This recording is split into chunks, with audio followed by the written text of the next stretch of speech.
राष्ट्रपति से मंजूरी मिलने के बाद एंटी पेपर लीक विधेयक बना कानून। प्रधानमंत्री ने जंतर मंतर में प्रदर्शन करने वाले बच्चों को किया माफ। देश की विकास यात्रा में सहभागी बनने की अपील। झारखंड में प्रतियोगी परीक्षाओं में धांधली के मुद्दे पर राज्य के सभी 24 जिलों में युवाओं का आज हल्ला बोल। दोषियों को दंडित करने और सीबीआई जांच की मांग। सभी जिलों में मशाल जुलूस। पश्चिमी सिंहभूम में चोरी के मामले में पुलिस ने 4 आरोपियों को किया गिरफ्तार। हजारीबाग के चौपारण थाना क्षेत्र में हथियार समेत 3 अपराधी पकड़ाए। और सांसद निशिकांत दुबे ने देवघर के सरासरी स्थित कांवरिया पथ पर नमो सेवा शिविर का किया उद्घाटन।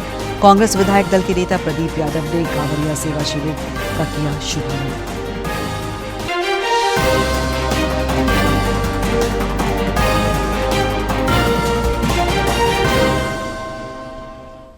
नमस्कार, खबरें झारखंड में आपका स्वागत है। मैं हूं दिव्या और अब समाचार विस्तार से। राष्ट्रपति द्रौपदी मुर्मू ने संसद से पारित लोक परीक्षा अनुचित साधन निवारण संशोधन विधेयक को मंजूरी प्रदान कर दी है। एंटी पेपर लीक से जुड़ा यह विधेयक राष्ट्रपति की स्वीकृति के बाद कानून बन गया है।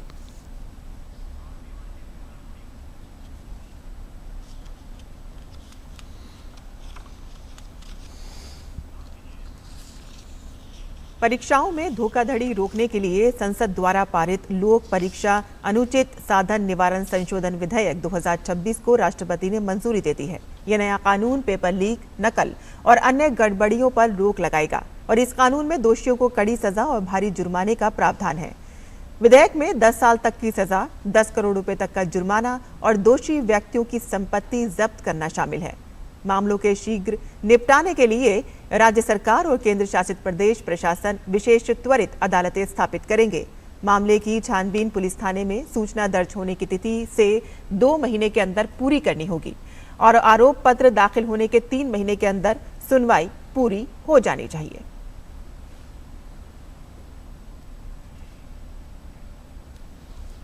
लोक परीक्षा अनुचित साधन निवारण संशोधन विधेयक में प्रतियोगी परीक्षाओं की शुचिता सुनिश्चित करने के लिए कठोर दंड के प्रावधान किए गए हैं। फास्ट ट्रैक अदालत बनाकर लोक परीक्षाओं में अनुचित गतिविधियों पर अंकुश लगाने और दोषियों को संपत्ति जब्ती समेत कठोर दंड के प्रावधान इसमें शामिल है। ट्रैक अदालतों में सुनवाई होगी। इस कानून के तहत ये जो मामले हैं पेपर लीक के, जो भी मामले होंगे फास्ट ट्रैक अदालतों में इनकी सुनवाई होगी और दोषी पाए जाने पर 10 साल तक की सजा का प्रावधान इसमें शामिल किया गया है और अधिकतम जुर्माना इसमें 10 करोड़ रुपए तक का लगाया जाएगा और संपत्ति जब्त करने का भी इसमें प्रावधान शामिल किया गया है। साथ ही साथ आपको बता दें कि एफआईआर दर्ज होने के 2 महीने में पूरी होगी ये जांच, यानी कि फास्ट ट्रैक जांच इसमें की जाएगी और चार्जशीट दाखिल होने के 3 महीने के भीतर ही सुनवाई पूरी करनी होगी। तो इस कानून को राष्ट्रपति के द्वारा मंजूरी मिल गई है।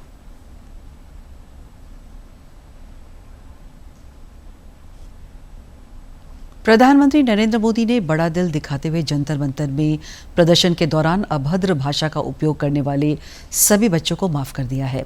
उन्होंने एक वीडियो संदेश में कहा है कि गुमराह बच्चों को सही राह दिखाना हमारा काम है।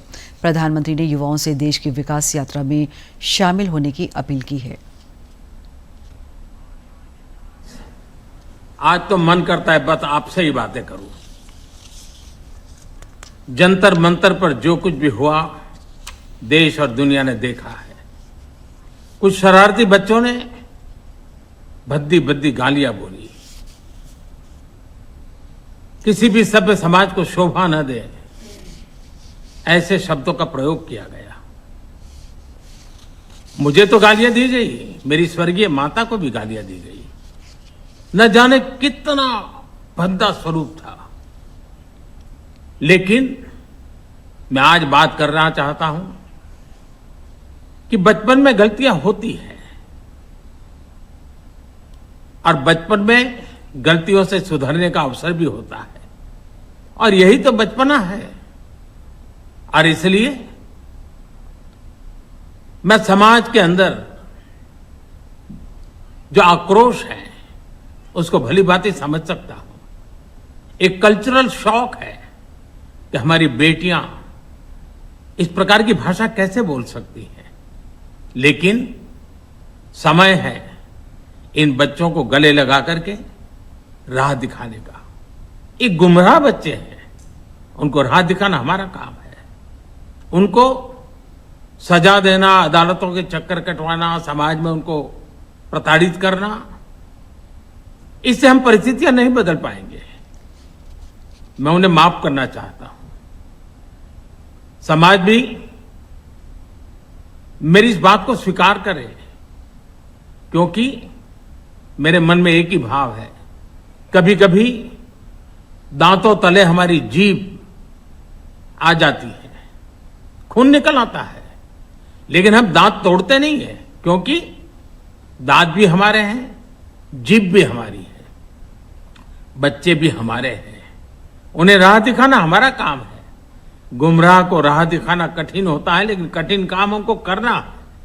और इसलिए आओ, मैं इन बच्चों को कहता हूं, बच्चों आओ, हम देश के लिए साथ मिलकर के आगे बढ़े, कुछ नया सीखें, गलतियों से भी सीखें, अपने सपनों को लेकर के चल पड़े।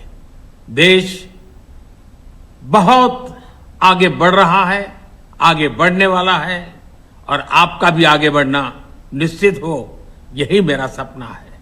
मैं आपके लिए जीता हूं, आपके उज्जवल भविष्य के लिए खपता हूं। आओ हम मिलकर के देश को आगे बढ़ाएं।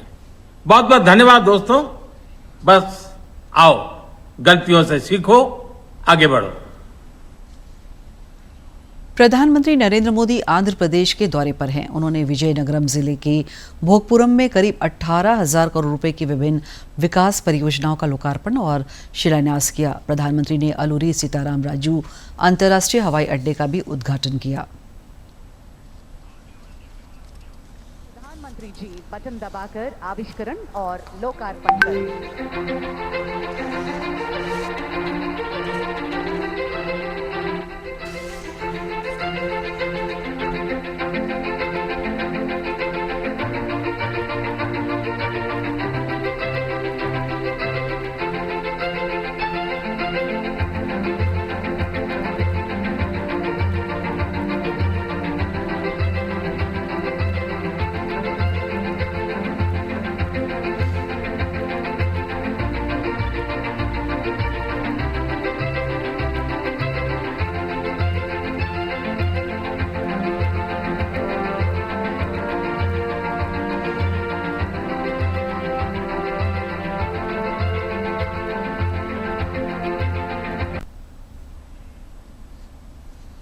प्रधानमंत्री आंध्र प्रदेश के बाद कर्नाटक के मैसूरू का दौरा करेंगे, जहां वे स्वामी विवेकानंद सांस्कृतिक युवा केंद्र विवेक स्मारक का उद्घाटन करेंगे।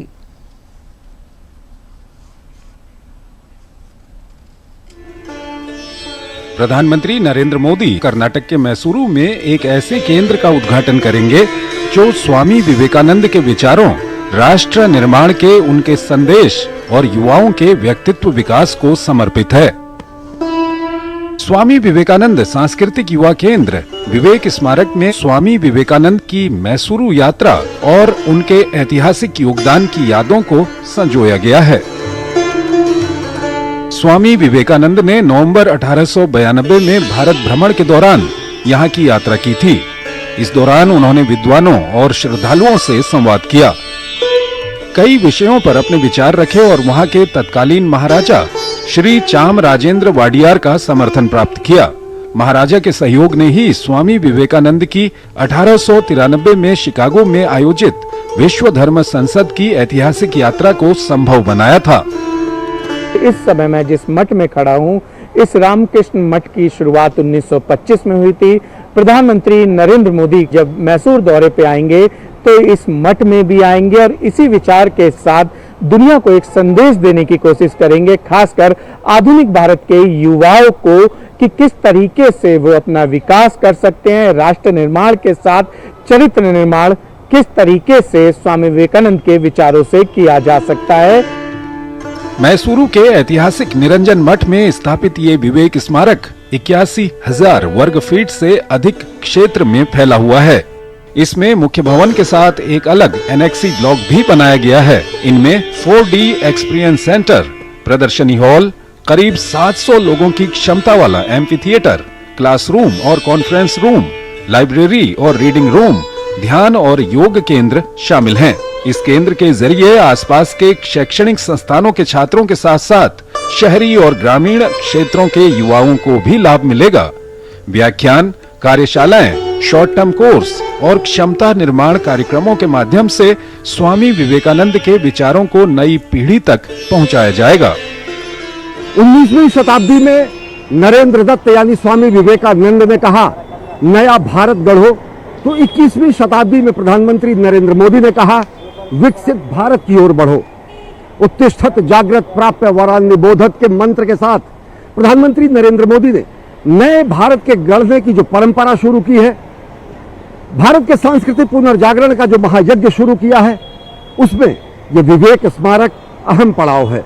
राष्ट्र निर्माण में संलिप्त देशवासियों के लिए यह विवेक स्मारक प्रेरणा का प्रतीक है, तो लाखों लाखों युवाओं के लिए, कोटि कोटि युवाओं के लिए यह पुण्य तीर्थ है। कैमरा पर्सन मुकेश और अपने सहयोगी निशांत राय के साथ अश्विनी कुमार मिश्र, डीडी न्यूज, विवेक स्मारक, मैसूरू।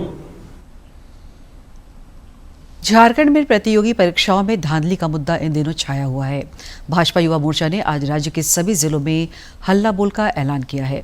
पार्टी नेताओं ने स्पष्ट रूप से कहा है कि युवाओं के भविष्य से खिलवाड़ अब बर्दाश्त नहीं किया जाएगा।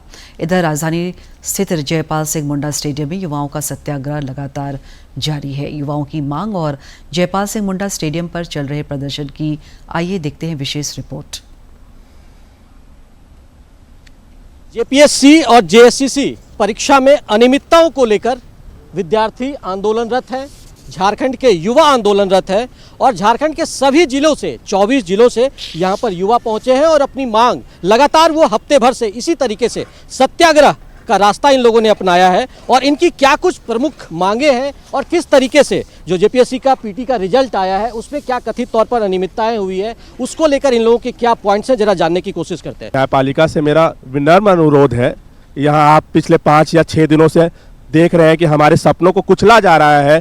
जेपीएससी जैसे संवैधानिक संस्था और जेएसएससी जैसे संस्थाओं में खुलेआम नौकरियां बेची जा रही है और अभी तक आपकी चुप्पी हम लोग को खेत पहुंचा रहा है कि प्लीज आप उठिए और हम लोग के बातों को, चूंकि सरकार तो सीरियसली ले नहीं रही है, तो एक आखिरी उम्मीद आप ही हैं, आप हम लोग के बात को सुनिए और जो हमारे मुद्दे हैं जैसे जेएसएससी सीजीएल सबसे पहले तो उसको रद्द कीजिए और जेपीएससी सिर्फ 14th नहीं 11 to 13th सबसे पहले उसको रद्द कीजिए और गिरफ्तारी सिर्फ ख्यांगते सर से पहले मैडम नीलिमा खरकेट्टा का होना चाहिए। जिस तरह से जेपीएससी में धांधली हुई है, हम लोग बोल रहे थे सीबीआई और ईडी की हम लोगों को मांग है और जितनी अभी तक हेमंत सोरेन के कार्यकाल में मतलब 19 से लेकर अब तक जितनी भी परीक्षा हुई है, जो टीडीपीएल कंपनी है जो पूरे देश भर में बैन किया गया है, उसको हम लोग बैन करने की मांग कर रहे हैं और जेपीएससी जो है जेएसएससी इसको पूरी तरह से रद्द किया जाए। तो सबसे बड़ा जो मामला है वो जो एग्जाम हुए हैं उसको रद्द किया जाना चाहिए। क्या कुछ मांग है आप लोगों की? सर, जो जेएसएससी और जेपीएससी में जो घोटाले चल रहे हैं, हम लोग का हक को बेचा जा रहा है, उसी को हम लोग रिफॉर्म करने के लिए मांग कर रहे हैं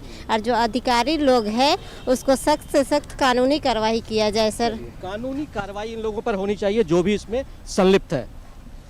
सबसे पहले तो जितनी भी एग्जाम्स ब्लैकलिस्टेड टीडीपीएल कंपनी के माध्यम से हुई है उन सभी परीक्षाओं को तत्काल प्रभाव से रद्द किया जाए, सीबीआई और ईडी से जांच करवाई जाए और 90 दिन के अंदर फास्ट ट्रैक कोर्ट के माध्यम से हमको न्याय दिलाने का कार्य किया जाए। तारीख पे तारीख का हिसाब हम छात्रों को नहीं चाहिए। हम जेन्युइन छात्र हैं, हमारी सारी मांगे जायज़ है। हम कितना दुर्योग है यह कि जो लोकतांत्रिक देश में कि सिर्फ मांग है कि पारदर्शिता के साथ एग्जाम लीजिए, उसके लिए हमें सड़क पे बैठना पड़ रहा है। पारदर्शिता के जरिए एग्जाम होनी चाहिए। केंद्र सरकार ने कुछ प्रयास भी उठाए हैं, जैसे फास्ट ट्रैक कोर्ट बनाया गया है कि इसके जरिए न्याय मिलेगा, तो आप लोगों को कितना भरोसा उस पर है? देखिए, उन पे भरोसा है, फास्ट ट्रैक कोर्ट होना चाहिए। आप जांच के नाम पे 5 साल 10 साल नहीं खींच सकते। स्टूडेंट की एक सीमा होता है पढ़ने का। आप 3 महीना का समय लीजिए, आप उसका न्याय कर दीजिए। हम बात कर रहे हैं जेएसएससी सीजीएल एग्जाम की। पिछले 10 साल से विवादित रहा वो एग्ज़ाम और लास्ट जब एग्ज़ाम हुआ जो पूरा किया गया, हाई कोर्ट में हम लोग केस किए, उसमें केस हमारे विपरीत गया। क्यों गया उसका हम थोड़ा सा ये बताएंगे। सीआईडी जो हमारे झारखंड की जांच एजेंसी सीआईडी जांच कर रही थी, इसमें क्या हुआ, जो जांच की ये माना उन्होंने कि नेपाल पढ़ने के लिए लोग गए थे, उसमें से 2 सीआईडी बना। पहले सीआईडी पुरानी परीक्षाओं में अनियमितता हुआ, ठीक है, लोगों ने स्वीकार भी किया, कई गिरफ्तारियां भी हुई है, लेकिन अब आप लोग का जो बेसिक मांग है वो बड़ा मांग क्या है? जीएसएससी जेपीएससी का पूर्णतः रिफॉर्म। तो युवाओं की जो मांग है वो इस तरीके से है कि ये लगातार आंदोलनरत है और लगातार ये इसी तरीके से शांतिपूर्ण तरीके से अपने आंदोलन को अंजाम दे रहे हैं और उनकी मांग है कि पूरी तरीके से जेपीएससी और जेएससीसी में रिफॉर्म होना चाहिए ताकि इन युवाओं को न्याय मिल सके। और ये जो हम कह सकते हैं धूप में भी इसी तरीके से बैठे हुए हैं, बारिश में भी इसी तरीके से बैठे हुए हैं और उन्हें उम्मीद है कि उनके जो मांगे हैं उस पर सरकार विचार करेगी। अपने सहयोगी सौरभ के साथ मैं दिवाकर कुमार, दूरदर्शन समाचार, रांची। प्रतियोगी परीक्षाओं में कथित अनियमितता और धांधलियों के मुद्दे पर आज सरकार बुरी तरह घिरती नजर आ रही है। रांची में पिछले कई दिनों से सड़कों पर घमासान मचा है और विद्यार्थी तथा अभ्यर्थी न्याय की आवाज बुलंद कर रहे हैं। जयपाल सिंह मुंडा स्टेडियम में विभिन्न जिलों से पहुंचे प्रतियोगी छात्रों ने 14वीं जेपीएससी परीक्षा में कथित अनियमितताओं के खिलाफ प्रदर्शन किया। अभ्यर्थी परीक्षा प्रक्रिया में पारदर्शिता की मांग करते हुए सरकार और झारखंड लोक सेवा आयोग के खिलाफ गोलबंद दिखे। अभ्यर्थियों ने कहा कि राज्य सरकार को जवाबदेही तय करते हुए दोषियों के खिलाफ कार्रवाई करनी चाहिए। टीडीपीएल जो ब्लैक लिस्टेड कंपनी थी, आपको भी पता होगा, उसको इन्होंने एग्जाम का टेंडर एजेंसी को दिया तो वो बहुत गलत है। अध्यक्ष ने उसके बाद इस्तीफा दिया, उससे पहले क्यों नहीं इस्तीफा दिया? ऐसे लोग जो भ्रष्टाचार में शामिल हैं उनको ऐसे पद क्यों देते हैं जो संभाल नहीं सकते? और जब जब जब वायरल हुआ कोई चीज, जब पता चला, तब वो इस्तीफा क्यों दिए? पहले क्यों नहीं इस्तीफा दिए? प्रदर्शन कर रहे छात्रों का आरोप है कि परीक्षा प्रक्रिया में कई स्तरों पर अनियमितताएं हुई है, जिससे मेहनत करने वाले अभ्यर्थियों का भविष्य प्रभावित हुआ है। उन्होंने विभागीय मंत्री होने के नाते मुख्यमंत्री हेमंत सोरेन से इस्तीफा की मांग की। छात्रों ने कहा कि उनकी मांगों पर ठोस कार्रवाई नहीं होने पर वे आंदोलन तेज करने के लिए बाध्य होंगे। अगर इस राज्य में सबसे अगर ज्यादा कोई शोषित है तो यहाँ की युवा है सर। शोषित के साथ पीड़ित भी है सर, बहुत ज्यादा, और यहाँ की युवा को कोई सुनता ही नहीं है सर। पहली मांग है कि 14वीं जेपीएससी और बैकलॉग 23 और 25 की जो प्रीलिम्स की परीक्षा हुई है उसको तत्काल प्रभाव से रद्द किया जाए और जो ब्लैकलिस्टेड एजेंसी है टीडीपीएल, उसके द्वारा कराए गए जितनी भी प्रतियोगिता परीक्षाएं हैं पूर्व की, चाहे 11 to 13 मेंस हो, सीडीपीओ हो, एफएसओ हो, एसीएफ हो, एफआरओ हो, जेट हो, एपीपी हो या सिविल जज हो, उन सभी को सीबीआई जांच की जाए। अभ्यर्थियों का कहना है कि हाल के वर्षों में राज्य की विभिन्न प्रतियोगी परीक्षाओं को लेकर लगातार विवाद सामने आते रहे हैं, जिससे युवाओं का भरोसा भर्ती प्रक्रिया पर प्रभावित हुआ है। छात्रों ने चेतावनी दी कि उनकी मांगों पर शीघ्र निर्णय नहीं लिया गया तो वे बड़े स्तर पर आंदोलन के लिए बाध्य होंगे। यहाँ क्या है, दबाया जा रहा है, कुचला जा रहा है कि यहाँ के छात्र का यदि नौकरी मिलेगा, पढ़े लिखेगा तो सरकार से मांग करेगा, क्वेश्चन करेगा, इसे दबाया जा रहा है, कुचला जा रहा है। लेकिन जेपीएससी रद्द होना करना पड़ेगा और उसके साथ इस्तीफा भी देना पड़ेगा आपको। जैसे केंद्र में नैतिकता के आधार पर इस्तीफा दिए हैं धर्मेंद्र प्रधान, चूंकि उनके पास शिक्षा का विभाग था, वैसा ही कार्मिक का विभाग माननीय मुख्यमंत्री जी के पास था, शिक्षा का विभाग माननीय मुख्यमंत्री जी के पास है और उन्हीं के विभाग में है सो समझिए कि OMR लीक हुआ है। प्रदर्शन के दौरान पुलिस और प्रशासन की ओर से सुरक्षा के व्यापक इंतजाम किए गए थे। फिलहाल स्थिति शांतिपूर्ण बनी हुई है। अभ्यर्थियों का कहना है कि उनका उद्देश्य निष्पक्ष और पारदर्शी भर्ती प्रक्रिया सुनिश्चित कराना है ताकि योग्य उम्मीदवारों को न्याय मिल सके। डीडी न्यूज के लिए रांची से सहयोगी विकास कुमार के साथ प्रणय प्रबोध की रिपोर्ट।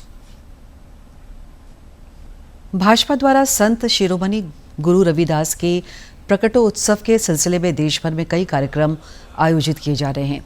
उनकी जन्मस्थली काशी की पावन मिट्टी लेकर निकली कलश यात्रा गढ़वा और पलामू होते हुए कल रांची पहुंची। पार्टी के सबरस्ता संकल्प अभियान के तहत इस कलश यात्रा में पूर्व मुख्यमंत्री रघुवर दास, मधु कोड़ा, अर्जुन मुंडा और केंद्रीय राज्य मंत्री संजय सेठ समेत अन्य नेता शामिल हुए। उन्होंने पहाड़ी बाबा मंदिर में पूजा अर्चना कर मंगल कामना की। साथ ही सदगुरु रविदास के आदर्शों और उपदेशों को जन जन तक पहुंचाने पर जोर दिया।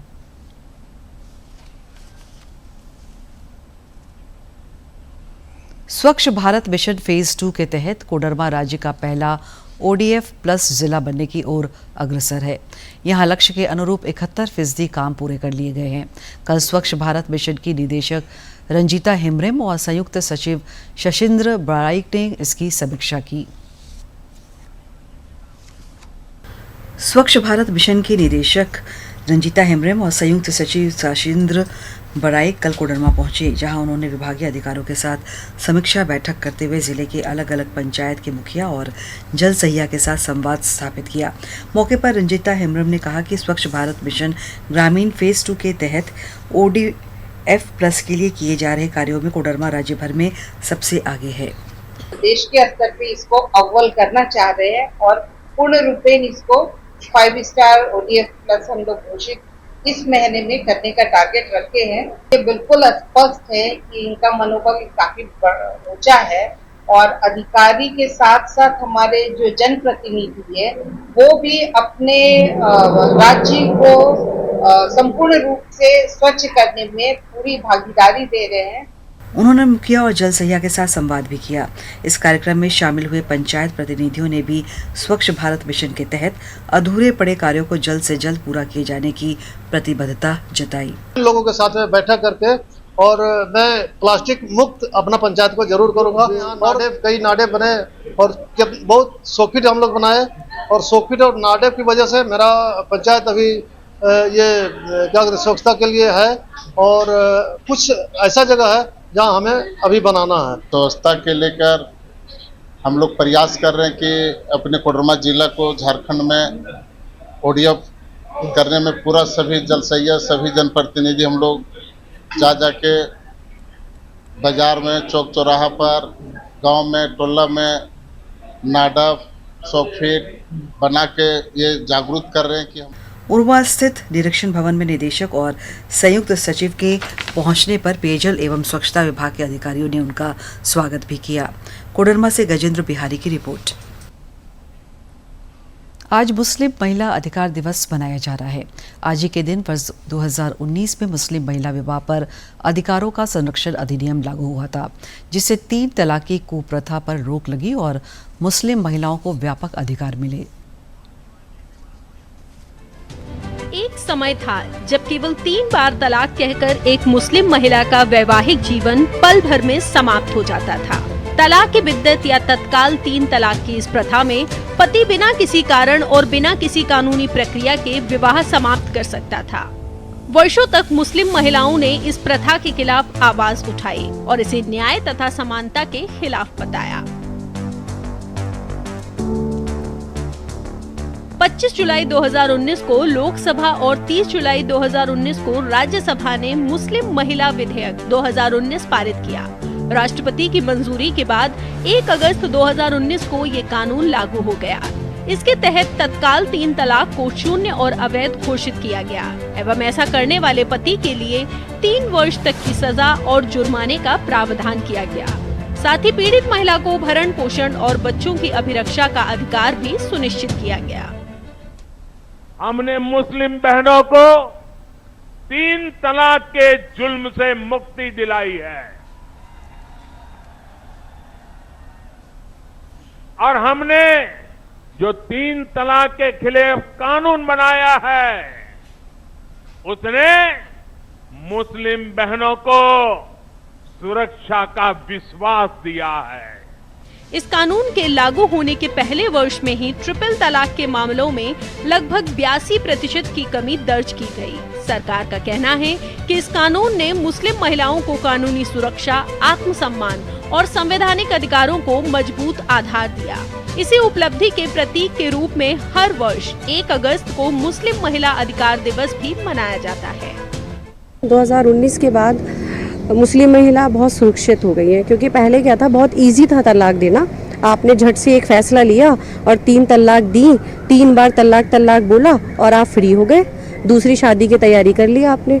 मोदी जी ने ये बहुत ज़्यादा, जो एक बहुत सीरियस मैटर था, इस मैटर को उन्होंने सोचा और हमारे लिए एक फ़ैसला निकाला। मैं एक मुस्लिम समाज से हूँ तो मैं ये समझ सकती हूँ कि हमें वो क्या परेशानी थी, वो कौन सा डर था कि पता नहीं हम कब बेघर हो जाएं।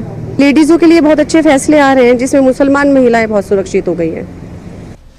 1 अगस्त 2019 को लागू हुआ ये कानून केवल एक कानूनी बदलाव नहीं, बल्कि महिला सशक्तिकरण, लैंगिक समानता और सामाजिक न्याय की दिशा में भारत की प्रतिबद्धता का एक महत्वपूर्ण अध्याय माना जाता है। मुस्लिम महिलाओं के अधिकारों को कानूनी संरक्षण देने वाला ये कानून आज भी देश के सामाजिक और संवैधानिक विमर्श का एक अहम हिस्सा बना हुआ है। टीटी न्यूज के लिए डॉक्टर सुयश शर्मा की रिपोर्ट।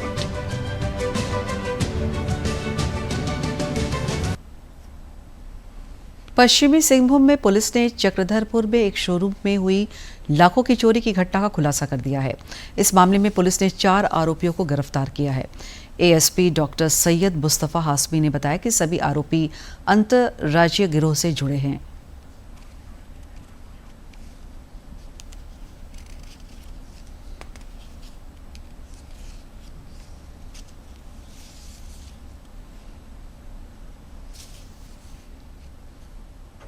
हालांकि ये केस अज्ञात अपराध कर्मियों पर दर्ज किया गया था, लेकिन मात्र 72 घंटे के अंदर हमने इसमें काफ़ी महत्वपूर्ण अरेस्टिंग किए हैं, तुरंत कार्रवाई करके और मल्टीपल जगहों पर साइमल्टेनियसली छापामारी करके। रांची में, साहिबगंज में और भिन्न भिन्न जगहों पर, चक्रधरपुर, चाईबासा में जहाँ जहाँ सूचना मिल रही थी वहाँ पर मल्टीपल टीम्स गई थी और मात्र 2 से 3 दिन के अंदर इसमें काफ़ी प्रोग्रेस हुआ है केस में।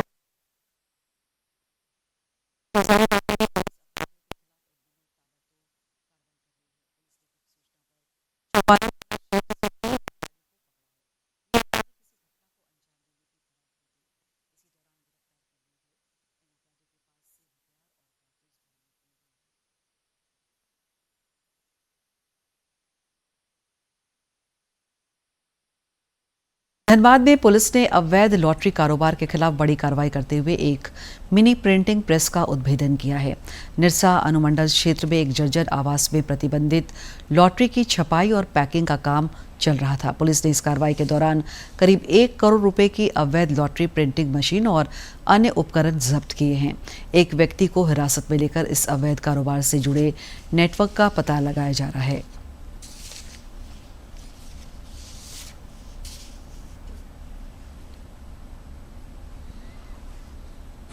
लोटरी छापने का मशीन और लोटरी का जो भी उपकरण जिसे बनाया जाता है, सारा चीज़ हमने बरामद कर लिया है। लोटरी भी भारी मात्रा में बरामद हुआ है। अंत में मुख्य समाचार एक बार फिर।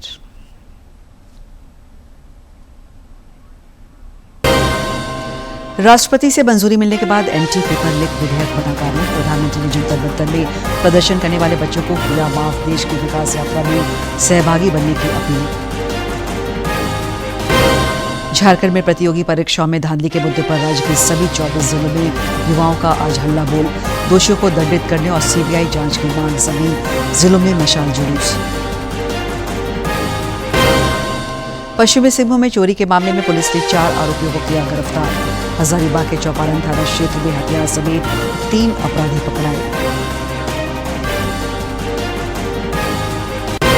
और सांसद निशिकांत दुबे ने देवघर के सरासरी स्थित कांवरिया पथ पर नमो सेवा शिविर का किया उद्घाटन। कांग्रेस विधायक दल के नेता प्रदीप यादव ने कांवरिया सेवा शिविर का किया शुभारंभ।